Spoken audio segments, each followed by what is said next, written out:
Kandahar case का जिन्न बोतल से एक बार फिर बाहर आया है। कंधार केस कब्र से वापस निकला है और कब्र से इसे बाहर निकाला है रॉ के पूर्व प्रमुख एएस दुल्लत ने। दुल्लत साहब ने किताब लिखी है कश्मीर द वाजपेयी ईयर्स।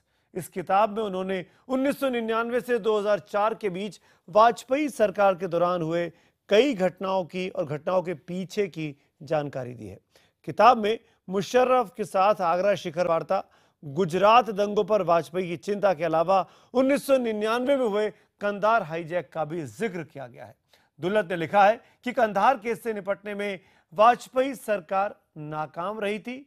उसने वो मौका छोड़ दिया जब हाईजैक किए हुए प्लेन को अमृतसर में जब वो खड़ा हुआ था, उस वक्त उसको रोका जा सकता था, क्योंकि फैसला लेने में सरकार ने देरी की। सरकार में कंफ्यूजन था, असमंजस का माहौल था और इसीलिए आतंकी बड़ी आसानी से यात्रियों से भरा ये प्लेन अमृतसर से कंधार ले जाने में, तालिबान के अपने इलाके में ले जाने में कामयाब हुए थे।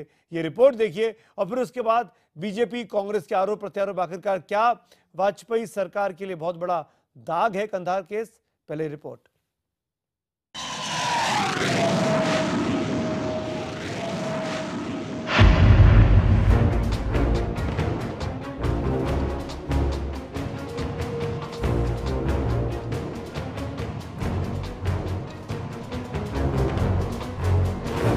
चौबीस दिसंबर 1999 अमृतसर हवाई अड्डे पर IC 814 गहरे सन्नाटे में खड़ा था। विमान में सवार थे हरकतुल मुजाहिदीन उर्फ जैश ए मोहम्मद के आतंकी और उनके कब्जे में थी 176 यात्रियों समेत 200 से ज्यादा लोगों की जान। अमृतसर में पंजाब पुलिस के कमांडो दिल्ली से आदेश मिलने का इंतजार करते रह गए। 50 मिनट तक विमान अमृतसर में खड़ा रहा। विमान में पेट्रोल भरवाया गया। विमान लाहौर दुबई होते हुए कंधार पहुंच गया। वाजपेयी सरकार हाथ मलती रह गई। उसे आतंकियों की बात माननी पड़ी। अपहरण के 8 दिन बाद 3 खूंखार आतंकियों को छोड़कर यात्रियों को वापस लाना पड़ा। आखिर किसकी गलती थी ये? रॉ के पूर्व चीफ एएस दुल्लत ने अपनी किताब में इसी से जुड़ा खुलासा किया है। उन्होंने अपनी किताब में लिखा है, कोई नहीं चाहता था कि एयर इंडिया का विमान अमृतसर छोड़े, लेकिन किसी ने भी महत्वपूर्ण फैसला नहीं लिया, ये सोचकर कि कहीं बड़ा नुकसान न हो जाए। क्राइसिस ग्रुप इस मामले से निपटने में बुरी तरह से नाकाम रहा। Yeah, there was a goof up in the sense that, there was an opportunity in Amritsar when the plane was there for about 50 minutes. That was the only opportunity. And somebody needed to take a call. But what was uppermost in everybody's mind, both in Delhi and in the Punjab, was the safety of the passengers. साफ है, दुल्लत की किताब वाजपेयी सरकार पर सवाल उठा रही है। वाजपेयी सरकार में मंत्री रहे और क्राइसिस ग्रुप का हिस्सा रहे यशवंत सिन्हा इसे दुल्लत की गलत बयानी बता रहे हैं। उनके बयानों से जो कई भ्रांतियां फैली हैं वो शायद सही नहीं है। इसके बारे में स्पष्टता थी और किसी की ये राय नहीं थी कि इतने लोग मौत के घाट उतार दिए जाए और हम लोग उसकी चिंता ना करें। हालांकि यशवंत सिन्हा ये मानते हैं कि उस वक्त ऐसे हालात में आतंकियों से निपटने या उनसे समझौता करने की कोई स्पष्ट नीति नहीं थी, लेकिन दुल्लत की किताब की माने तो असल में आतंकी वाजपेयी सरकार की फैसला न ले पाने की स्थिति की वजह से कामयाब हुए। भारतीय जनता पार्टी हर समय जब भी सरकार में आए हैं, उन्होंने आतंकवाद और आतंकवादियों से समझौता की है। अभी भी कांग्रेस कह दे कि उनको मर जाना चाहिए था, हिम्मत है? उस वक्त सरकार ने जो निर्णय लिया था, देश के हित में लिया था, देशवासियों के हित में लिया था और बहुत समझ बूझ के साथ लिया था और सबको जानकारी में रख के लिया। भारत सरकार का फैसला सही था या गलत, इस पर बहस हो सकती है, लेकिन सच्चाई ये भी है कि उस वक्त भारत को जैश ए मोहम्मद के संस्थापक मौलाना मसूद अजहर, खूंखार आतंकी उमर सईद शेख और मुश्ताक अहमद जरगर को छोड़ना पड़ा था, जिसकी कीमत आज तक भारत चुका रहा है। Bureau report IBN 7। और आज हमारे 8 बजे का बड़ा सवाल भी यही है, क्या कंधार केस वाजपेयी सरकार पर एक बदनुमा दाग है? अगर आपको लगता है हाँ, तो IBN 7 स्पेस देकर Y लिखिए और ना के लिए IBN 7 स्पेस देकर N लिखिए। अपनी राय 51818 पर SMS करें। इस डिबेट की लास्ट में उसके नतीजे आप तक पहुंचाए जाएंगे। इस वक्त इसी मसले पर बातचीत करने के लिए हमारे साथ कुछ खास मेहमान जुड़ रहे हैं। बीजेपी के प्रवक्ता नलिन कोहली हमारे साथ हैं। कांग्रेस की तरफ से उनका पक्ष रखने के लिए पार्टी के प्रवक्ता अखिलेश प्रताप सिंह लखनऊ से हमारे साथ जुड़ रहे हैं। और पाकिस्तान में भारत के पूर्व डिप्टी हाई कमिश्नर रहे राजीव डोगरा साहब, जो कि राजनयिक रहे हैं, वो मेरे साथ जुड़ रहे हैं। और कुछ और खास मेहमान चर्चा में जुड़ेंगे, उनका परिचय हम आगे आपसे कराते रहेंगे। अखिलेश जी, मेरा पहला सवाल यहां पर आप ही से है। उस वक्त की परिस्थितियां जो थी वो सबको अगर आप कहें तो मैं दोहरा सकता हूं, वक्त जाया होगा। लेकिन हम सब जानते हैं जब फैसला लिया गया था 3 आतंकियों को छोड़ने का, उसके पहले वाजपेयी जी जब प्रधानमंत्री थे उन्होंने एक ऑल पार्टी मीटिंग बुलाई थी। उसमें कांग्रेस पार्टी ने सरकार के ऊपर यह दायित्व छोड़ दिया था कि आप देश हित में फैसला करिए, सबकी जानें बचनी चाहिए। मैं गलत कह रहा हूं? सुमित जी, जो आप कह रहे हैं वो 36 घंटे बाद से आप शुरू कर रहे हैं। कहानी 36 घंटे पहले से, जब काठमांडू से उड़ा था और लखनऊ के ऊपर से प्लेन जा रहा था, तभी सूचना मिल गई थी कि ये प्लेन हाईजैक हो गया है।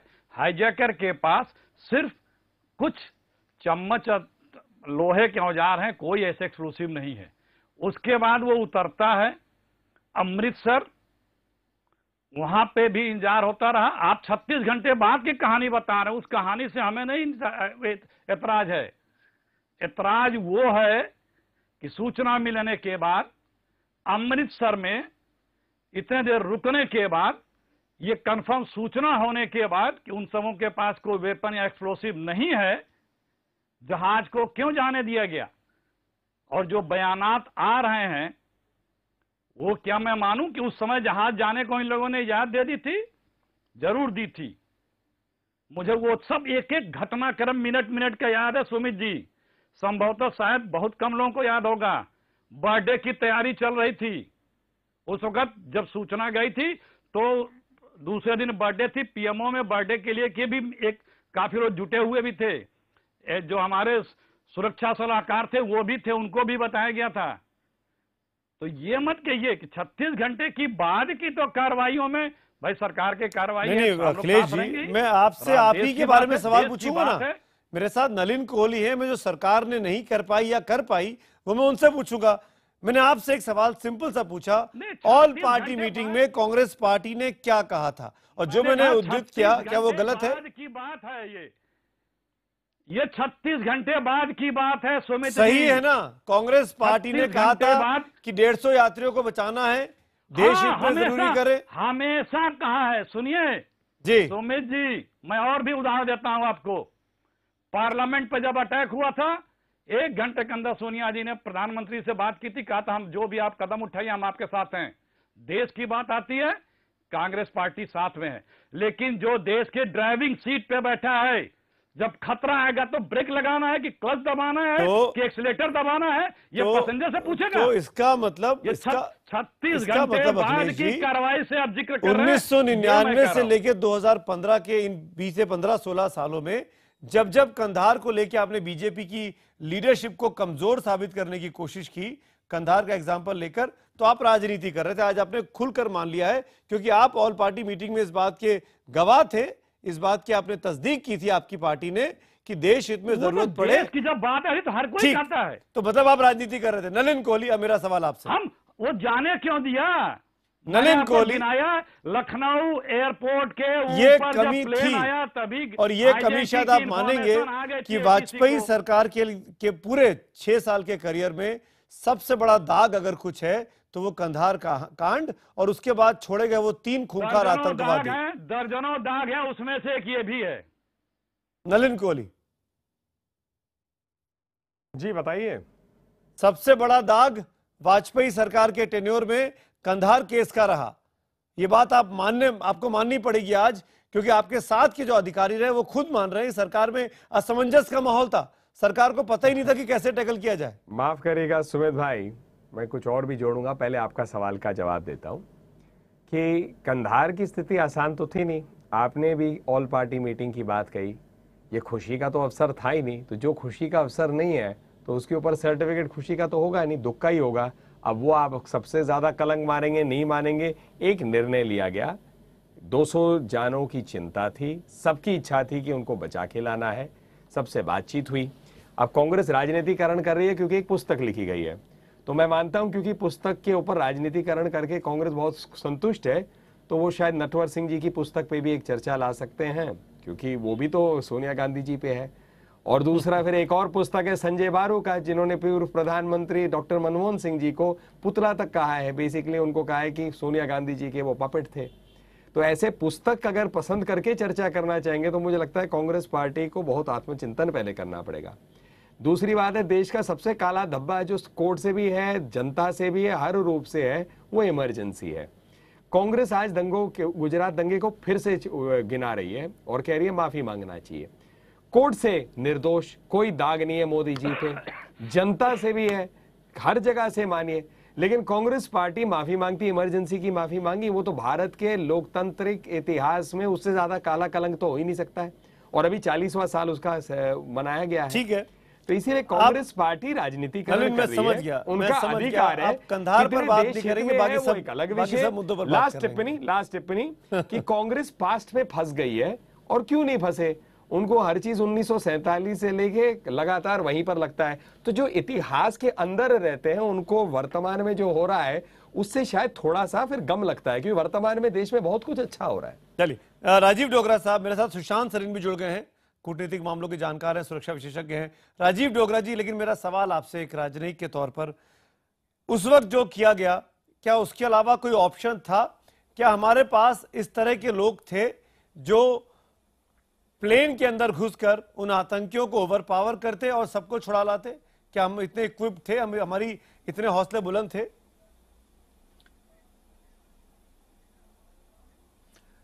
देखिए, पहले तो जब नलिन जी किताबों का वर्णन कर रहे थे, हाल की किताबों का, तो मैंने सोचा मेरी किताब वेयर बॉर्डर्स ब्लीड भी उस लिस्ट में आएगी, पर ठीक किया उन्होंने वर्णन नहीं किया, क्योंकि वो किसी पार्टी के बारे में नहीं है, देश के हित में है। दूसरा, ये जो किताब का अभी चर्चा हो रही है जी, ये अभी मार्केट में नहीं आई है, तो खास टिप्पणी करना मेरे लिए ठीक नहीं होगा कि क्या किस संदर्भ में ये चीज लिखी गई है। पर जो अखबारों में आया है या जो मीडिया से सुन रहे हैं, उसमें कोई ऐसी नई बात नहीं है जो 1999 के इंसिडेंट के बाद ना पब्लिक डोमेन में हो। सब कुछ पता था। मेन चीज ये है कि क्या इस किताब में ये लिखा गया है कि जो शुरुआत थी, अमृतसर में जो शुरुआत थी, और जब प्लेन वहां हमारे ऑलमोस्ट कब्जे में था एक तरह से, तो तब लोकल लेवल पे क्यों नहीं डिसीजन लिया गया? पहली बात तो ये है कि हर चीज, हर टेररिस्ट एक्ट के लिए, ये तो हमारी ऑफिशियल डॉक्यूमेंट्स में ये पॉलिसी लेड डाउन है कि भाई कोई टेरर एक्ट हो तो फटाफट लोकल लेवल पे ये डिसीजन लेना चाहिए कि जीप उस प्लेन के आगे खड़ी कर दो, उसके बाद जो होगा वो देखा जाएगा। दूसरी बात ये है कि उसके बाद क्या हमने लेसन्स लिए? ये जो दुल्लत साहब की जो किताब है एज एक्स रॉ चीफ और ये वो, उनको तो इस चीज पे विश्लेषण जरूर करना चाहिए कि क्या उसके बाद 26/11 हम टाल सके, जैसे इंग्लैंड में हो रहा है, अमेरिका में हो रहा है, कि अमेरिका में 9/11 के बाद कोई ऐसा बड़ा इंसिडेंट नहीं हुआ क्योंकि वो सतर्क हो गए। तो अगर आज कंधार टाइप का, हाईजैकिंग टाइप का फिर दोबारा कोई इंसिडेंट हो, तो हम सक्षम हैं कि इस चीज को टाल सके। सुशांत सरी, मैं सोचता था कि इस किताब में इस चीज के ऊपर टिप्पणी होगी। किताब आएगी तब वो भी पढ़ लेंगे। आज किताब की पब्लिसिटी हम लोग कर ही दे रहे हैं। कम से कम कुछ दर्शक और कुछ पाठक उस किताब को जरूर मिल जाएंगे हमारी इस चर्चा की विषय से वजह से। लेकिन सुशांत, क्या हम ये इक्विप्ड हैं नहीं है, मैं इस पर नहीं जाऊंगा, मैं वापस डिबेट पर लौट कर आता हूं। क्या वाजपेयी सरकार के लिए ये अब तक की सबसे कड़वी गोली है उनके पूरे 6 साल में, और ये बदनुमा दाग हमेशा बीजेपी के सर पर नासूर बनकर छाया रहेगा? एक लिहाज से हाँ, लेकिन मेरे ख्याल इसलिए भी ये नासूर बन के छाया रहता है क्योंकि, और ये मेरे ख्याल सिर्फ बीजेपी की प्रॉब्लम नहीं है, ये तमाम जो राजनीतिक दल होते हैं जिनकी सरकारें होती हैं और वो कुछ इस तरह की डिसीजंस लेती हैं, और वो डिसीजन ठीक थी या गलत थी वो बाद में पता लगता है, लेकिन वो एक मौके पर एक डिसीजन लेती हैं। ये डिसीजन मैं मानता हूं, मैं उस समय भी मानता था कि गलत डिसीजन था, और उस पर मैं, अगर आपके पास समय होगा मैं उसकी व्याख्या कर दूंगा क्यों। लेकिन एक डिसीजन लिया गया, वो गलत डिसीजन, अब सब मानते हैं उस बात को, तो उसको डिफेंड जो बार बार ये करते रहते हैं, इसलिए ये बार बार अपने आप को उस चार्ज के लिए ओपन करते हैं। और उसका दूसरी प्रॉब्लम ये रहती है कि अगर हम उस चीज को डिफेंड करते रहें, जैसे कि पिछले साल की अरुण जेटली जी की एक स्टेटमेंट थी डिफेंड करते हुए कि हमने ठीक कदम उठाया क्योंकि भारतीय नागरिकों की जान जो है वो ज्यादा कीमती है बनस्बत 3 या 4 टेररिस्ट को छोड़ना, लेकिन हमने फिर ये नहीं रियलाइज किया कि 200 लोगों को तो हमने उस समय बचा लिया था, लेकिन वो जो कुख्यात आतंकवादी छोड़े थे फिर उन्होंने 2000 लोगों को बाद में हताहत किया था इसी देश में आतंकवाद फैला करके। तो ये एक बहुत बड़ा प्राइस देना पड़ता है हमारे को, और अगर ये मान ले कि हाँ वो एक गलती थी और वो नहीं होना चाहिए था तो फिर आगे की राह बन सकती है। अब कांग्रेस की सरकार ने एक नीति बनाई थी, मनमोहन सिंह की सरकार ने, कि अगली बारी अगर इस तरह की कोई हादसा होता है तो कोई नेगोशिएशन नहीं होगी और किसी को रिलीज नहीं किया जाएगा। मेरा सवाल सिर्फ ये है कि क्या आप उस बात पर सटीक रहेंगे या फिर जब पब्लिक का प्रेशर पड़ेगा, या जैसे उस जमाने में भी पड़ा था 99 में भी, तो क्या फिर सरकार जो है घुटने टेक देगी और फिर किसी ना किसी आतंकवादी को रिलीज करेगी? ये हमको तभी पता लगेगा जब अगला हादसा हो। और ये सुशांत जो आप बात कह रहे हैं, 1999 में तो गिने चुने टीवी चैनल थे, इतनी खबर भी नहीं थी, लेकिन आज की तारीख में जब ऐसा लगता है कि इस देश की राजनीति को मीडिया सीधे तौर पर हिलाकर रख देता है, तो आज सोचिए ऐसा हाईजैक हो जाता है और ऐसी फैमिलीज सड़क पर खड़ी होती है, तब सरकारों पर कैसा प्रेशर होगा और वो क्या करेंगी। अब लेकिन अखिलेश प्रताप सिंह में सुमित सुमित मैं एक चीज ऐड करूं, सुमित एक चीज ऐड करूं, मेरे को याद है कि उस जमाने में जो 2-3 टीवी चैनल्स थे मैं उन पे था, और उस पे मुझे याद है कि मैं टीवी चैनल का नाम नहीं लेना चाहता, लेकिन उनके जो चीफ एडिटर थे उन्होंने प्रोग्राम के दौरान हिदायत दी कि सरकार ये कह रही है कि ये जो लोग अपनी छातियां पीट रहे थे 7 रेस कोर्स रोड के बाहर, इसको जरा आप प्लीज डाउन प्ले करिए क्योंकि सरकार के ऊपर बहुत प्रेशर पड़ रहा है और सरकार क्या डिसीजन ले उसमें वो सक्षम नहीं अपने आप को पा रही। तो मेरे ख्याल ये हिदायत गई थी सरकार से टीवी चैनल्स को। अब उस चीज को कंट्रोल करना और ज्यादा असंभव होगा, तो सरकार को ये नीति पहले से अपनी निर्धारित करनी पड़ेगी, और वो सिर्फ इसलिए नहीं कि अगर वो 200 आदमी किसी बड़े व्यक्ति के रिश्तेदार नहीं है तो फिर उनके लिए एक नीति होगी, और अगर कोई उसमें एमपी या किसी बड़े व्यक्ति का बच्चा पड़ा हुआ है तो फिर दूसरी नीति होगी। ये डिवाइड नहीं होना चाहिए। नलिन, आप इस बात को मानेंगे जो बात सुशांत कह रहे हैं, यही नीति रहनी चाहिए। जो बात सुशांत सलीम कह रहे हैं